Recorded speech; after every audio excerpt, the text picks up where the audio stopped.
Hey, yo, Say. What's up, Teddy? Let me know when you're done making that video, man. Why? What you want now? I'm about to make a video.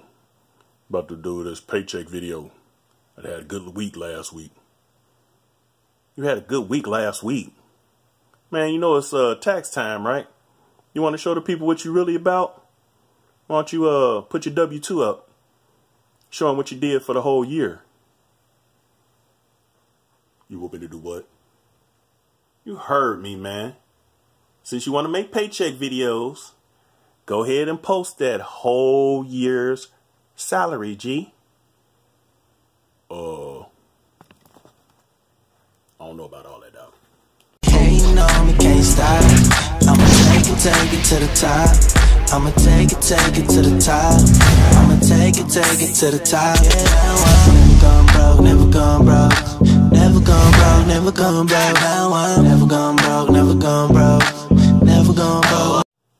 Hey, yo! What's good, YouTube family? It's your man saying for real, for real. If you ain't saying it twice, you ain't saying it right. I'm back at it like a bad habit, people. I'm like, bed bugs, you jokers. Y'all can't get rid of me. So what's really good, huh? Yo, today, I got a problem. I don't think anybody's been listening to me. If you are new to trucking, my advice that I have been given over the course of the last year has pretty much stayed the same as far as the things that you need to do, as far as the company that you go to, as far as all kinds of different things. I got videos on that. This video is a disturbing trend that I'm starting to see. YouTubers, regardless of what part of YouTube you're looking for, these are the creators, these are the vloggers, these are the people that's sharing insight to what's going on with them in their world. In the trucking part of it, I'm seeing and hearing about people that want to get into trucking and they see one YouTube video, they watch one YouTube set person, and whatever that person's doing is what they want to do. There's nothing wrong with that. I say it over and over again. There's nothing wrong with that. To an extent. What is good enough for you? What's the best company to go to?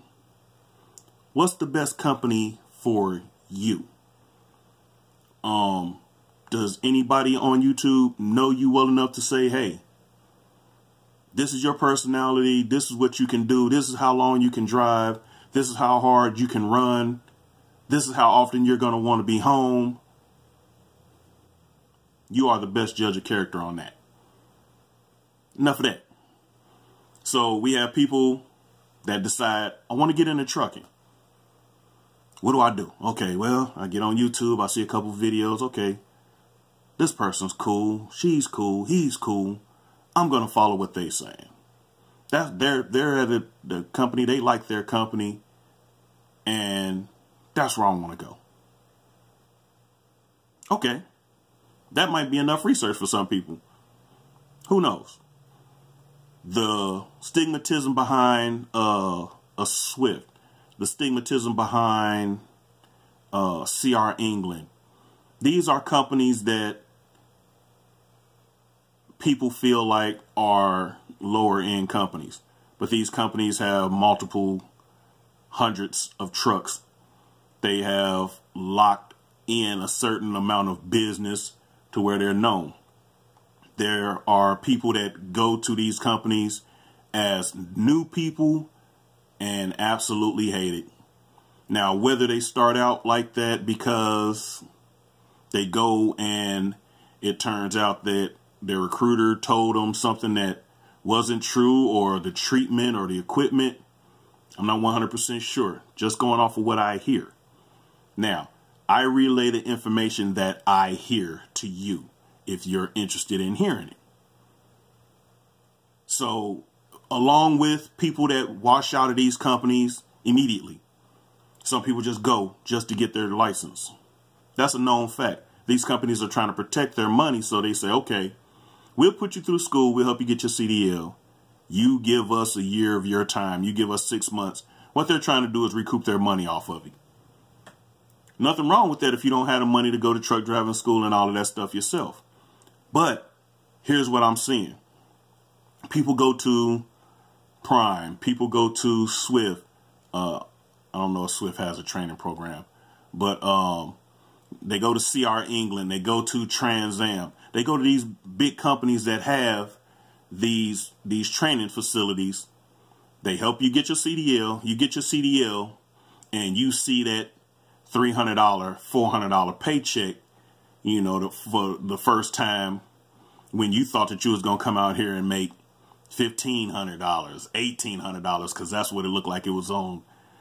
Somebody was getting on the video. So now you are disenfranchised. You are horribly, horribly slapped with reality. And now you want out. So you go to the next company.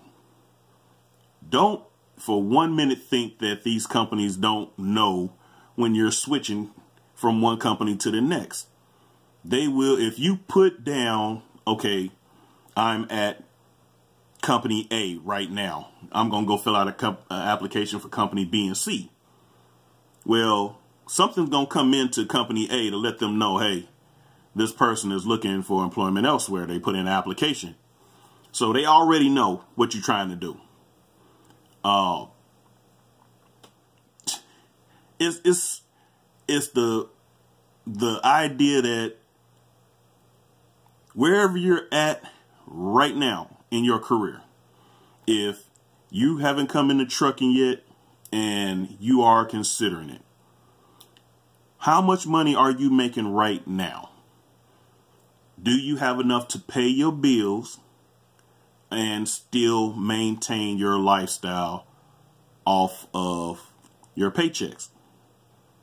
Are you living paycheck to paycheck? Are you getting this paycheck today and looking forward to your next paycheck?